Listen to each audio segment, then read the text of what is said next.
Stay standing for a minute as you come in. I need to fix a mistake that I made when I initially instructed you.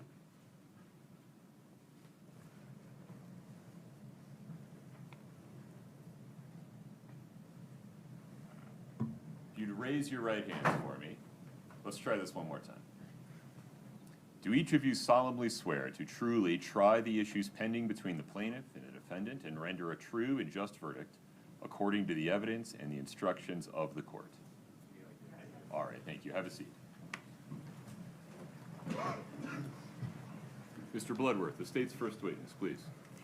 Thank you, Your Honor. The state calls Eugene Richins. Gene, if we can have you step up in front of Brittany.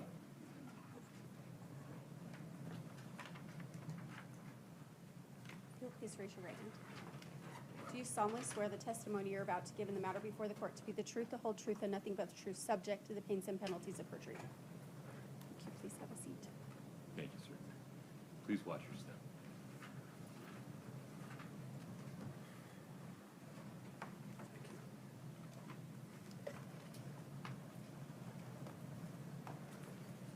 Good morning, sir. Good morning.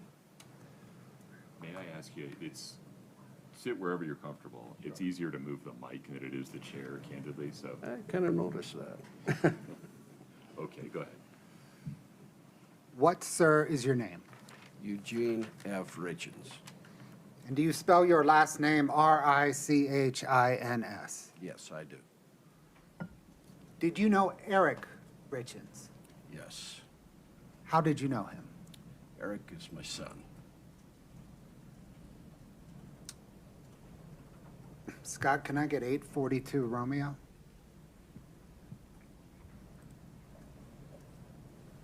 Just in terms of events, do you want to show it to him first and then publish? Your Honor, I think if perhaps we could show it to everybody but the jury. Done. Sir, do you recognize this photograph? Yes, I do. Who does it depict? This is my son. Is it an accurate depiction of him? It is. Your Honor, the state moves to admit 842R. No objection. 842R is admitted. Can the court please publish it? There you go. Sir, how old was Eric when he died? He was 39. Do you know Kouri Richins? I do. How do you know her? She was the wife of my son. Do you see her here today? I do. Can you please point out where and describe her? Right here with a black blazer on.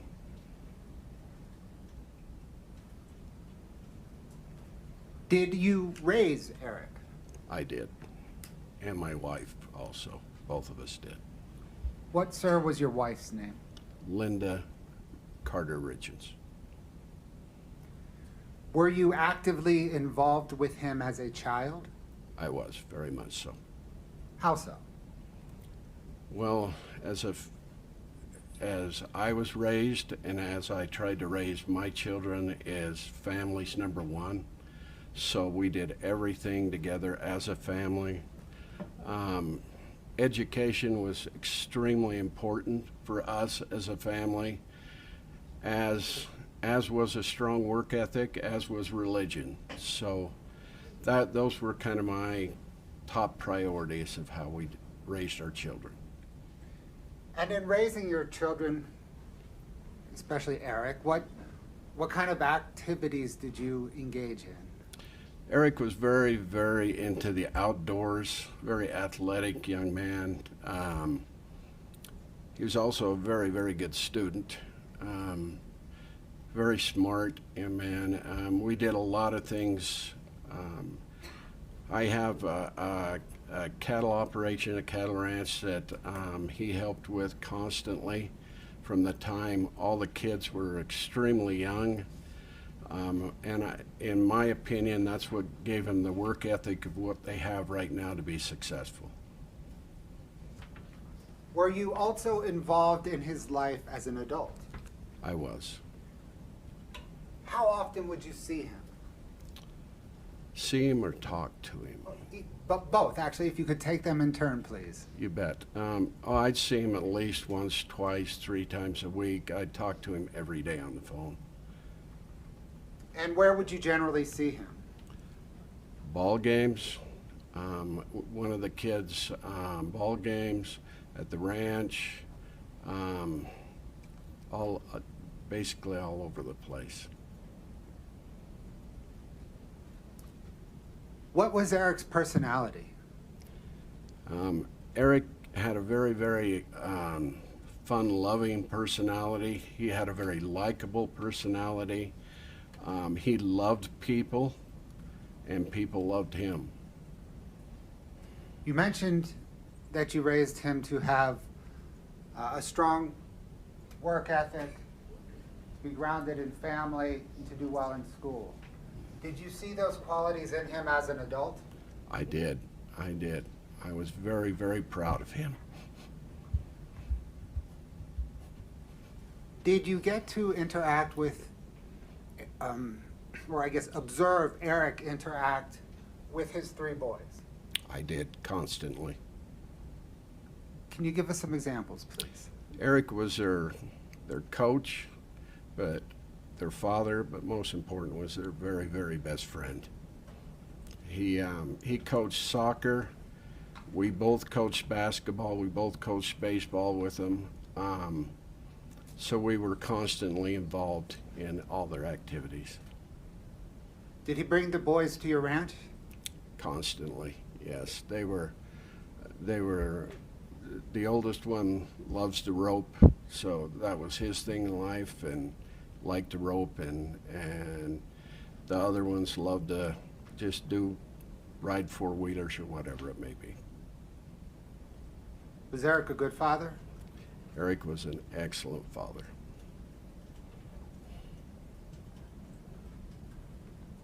Were you and Eric working on any future plans together when he died? We were. We were going to buy a cabin together up in the Uintas. And then, believe it or not, I'm getting older, and I would like to retire someday from ranching, and I'm trying to put it into him and his other siblings' laps.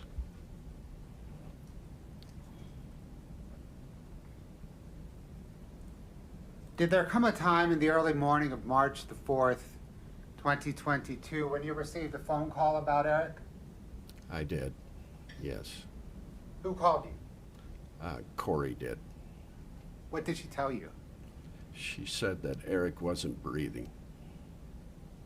Where, sir, were you when you received that call? I was at my home, Is that the ranch? yes. Is it in Henefer? It is. What did you do next? I got over there as quickly as I could.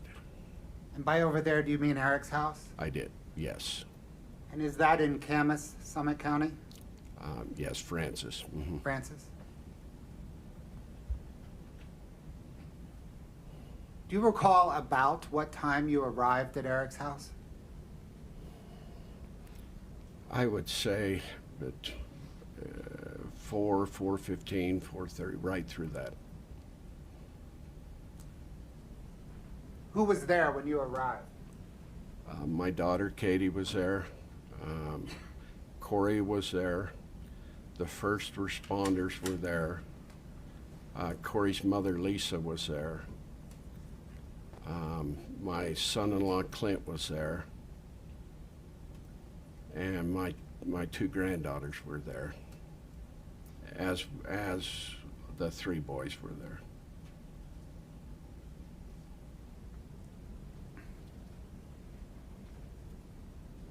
About how long were you there that morning? Oh, approximately to 10:30, I believe. During that morning, what, if anything, did Kouri Richins say to you?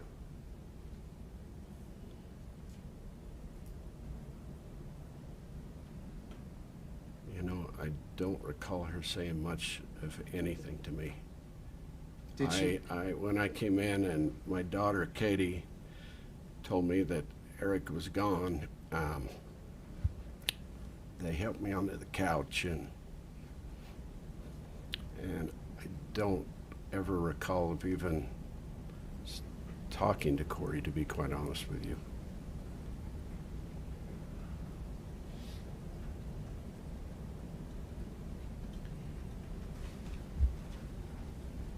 Did there come a time later when Kouri Richins told you what caused Eric's death? There was. I can't tell you the exact date, but it was between Eric's funeral and when the medical examiner had declared what he had passed away of. And she called me and said that she had just talked to the medical examiner, and they had determined that he died of the same thing Linda did, and COVID. And Linda was your wife, right? Linda was my wife, yes. What, sir, caused your wife's death? She had an issue with fungus in her lungs. What, if anything, struck you about Kouri Richins telling you that Eric died of the same thing that his mother did? Well, right after I finished talking with Kouri, I called my daughter, Katie, who in turn called the medical examiner, and they had never received a call from Hearsay, Your Kouri. Honor. We're going to admit this answer only for the effect that it had upon Mr. Richins to explain what he did or didn't do next. You cannot consider it for the truth of what he's about to say. Please, sir, continue. Help me again. Sure. Where were we? What, if anything, struck you about Kouri Richins telling you that Eric died of the same thing that Linda died of? Well, as I said, I called my daughter, Katie. Katie in turn called the medical examiner, and they had never received a call from Kouri. They had not even released the results from it yet. Renew the objection and move to strike, Your Honor. Same instruction. That answer only explains what comes next in terms of what Gene did or didn't do. May I call you Gene? I'm so sorry. Absolutely. Okay. Please. Not for the truth of whether those things that he just described actually happened.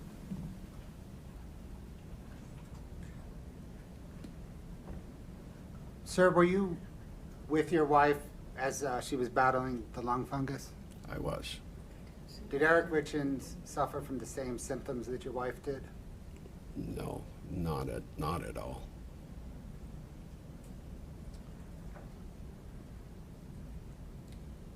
Sir, I need to take care of some business now regarding some handwriting samples, okay? Okay.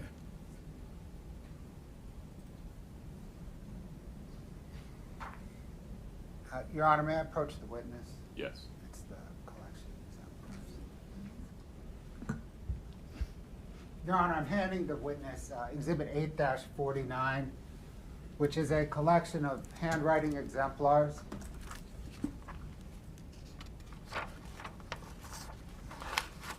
Mr. Richins, can you please turn to tab 14?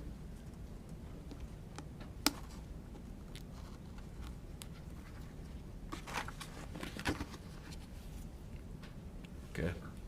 Sir, do you recognize the documents at tab 14? I do. Are they labeled K14? Yes. Mm-hmm. Are they receipts from Weller Recreation Center? Yes, Did you pick up those receipts from Weller Recreation Center? I did. Did you then hand those receipts to your daughter, Katie Richins Benson?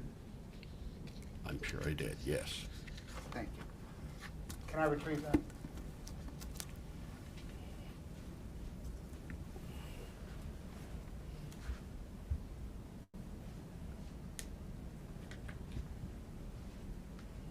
Sir, I don't have any additional questions at this time, but the defense may, okay? Okay. Thank you.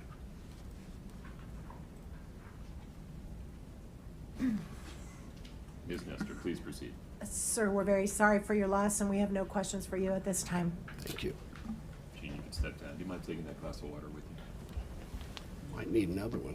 Fair enough.